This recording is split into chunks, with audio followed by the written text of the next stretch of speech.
هەر پەیوەست بە هەواڵەکانی تورکیا و ئەمریکا مۆڵەتی 2 هەفتە بە تورکیا دەدات تا دەستبەرداری کڕینی سیستمی موشکی S-400 رووسی بێت. کاناڵی NBC ئەمریکی لە زاری سەرچاوەیەک لە وەزارەتی دەرەوەی ئەمریکاوە بڵاوی کردوتەوە واشنگتن 2 هەفتە مۆڵەتی بە تورکیا داوا تا دەستبەرداری کڕینی سیستمی موشکی S-400 رووسی بێت. باگوێری و سەرچاوەیە ئەگەر ئەنقەرە لەسەر کڕینی ئەو سیستەمە موشکی رووسیا سوور بێت ئەوە لە فڕۆکەی F-35 بێبەش دەبێت و پێویستی شەپارەی 100 فڕۆکەی لەو جۆرە بە واشنگتن بدات. ئەمە سەرڕای چەندین سزای دیکەی ئەمریکا وڵاتانی ئەندام لە هاوپەیمانی ناتۆ.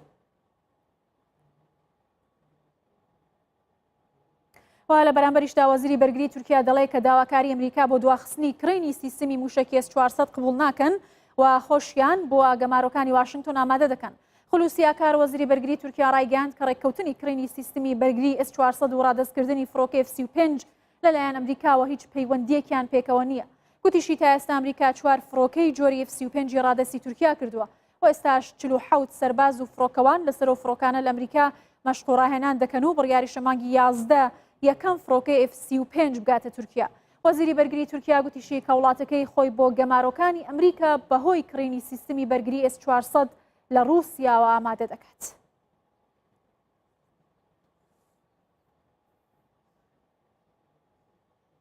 هەر سەبارەت بۆ پرسە لەگەڵ هاوکارم قسە دەکەم بۆڕال ئێریشمیش لە ئەنقەرەوە لەگەڵم دەبێت.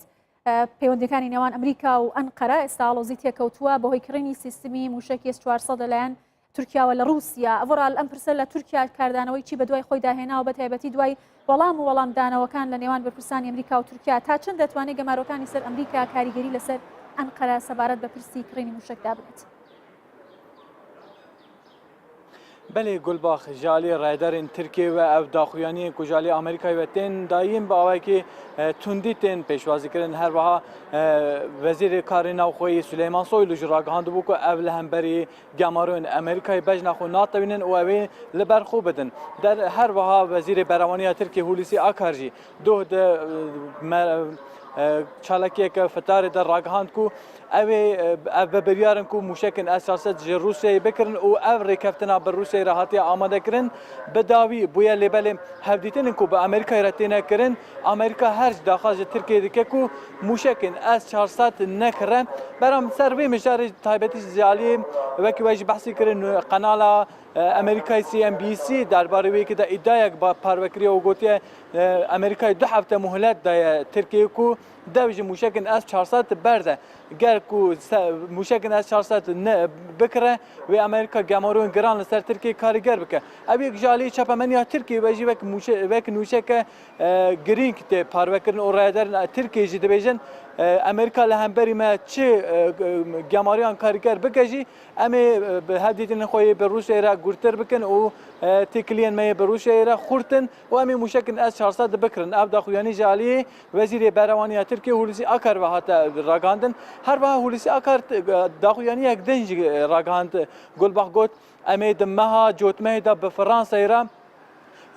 دوباره موشک کرنا موشکین بناوی سامپاتجی هفدیتن هم پیک بینه اب یک جی دناو ترکیه در ریل بر ادعای یک دنجی داخل وکریه گلباختی چواره کرن کو ترکیه تی ادعا کرن جالی پاسپورین ترکیه و دبیجن ترکیه گرج فرانسه موشکین سامپات بکره اگر هی کو موشکین اس 400 وره پاش خستن جبر کو امریکا دبیجه اگر کو تو موشکان بکره ج اندام ناتو بکره هر وا دناو ناتو دج داخویانی یک بورنگی تی گوت داین دبیجن بلا ترکیه ج اندام ناتو موشکین پاراستنی بکره و دما جوت مهداجی و ترکیه به فرانسه را هدیتن هم پیک بینه درباره کرنا موشکین سامپاتا درباره وی که دج هولیسی آکار راگاند و گوت سروکماری ترکیه رجب طایب اردوان دلوتکه ناتو دا به سروکماری فرانسه ماکرون را هدیتن یک پیک آنی بو گوت بو دم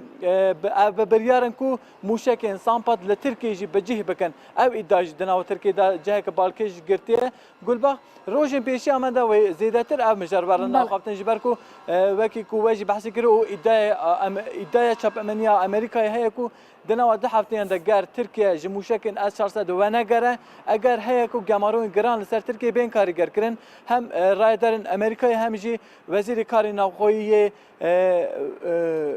ئەمریکای وەزیری کارین دەروەیە ئەمریکای ji radgehînin dibêjin ger Tirkiye ji mûşekên S-400 wenegere hem wê gemaroyên diwarê aborda gemaroyên giran li ser bê karîgerkirin hem jî wê sîstema hilberîna فرۆکên F-35 jî were derxistin ev îdia jî di nava Tirkiyeyê bu awayekî germ ji aliyê rayderên Tirkiye ve jî tê şopandin rojên pêşiya me de ji wê ev mijar zelaltil bibe Gulbağ. زۆر سپاس هاوکارم بۆرال ئەریشمیش لە ئەنقەرەوە لەگەڵ بووی سپاس بۆ زانیاریەکانت.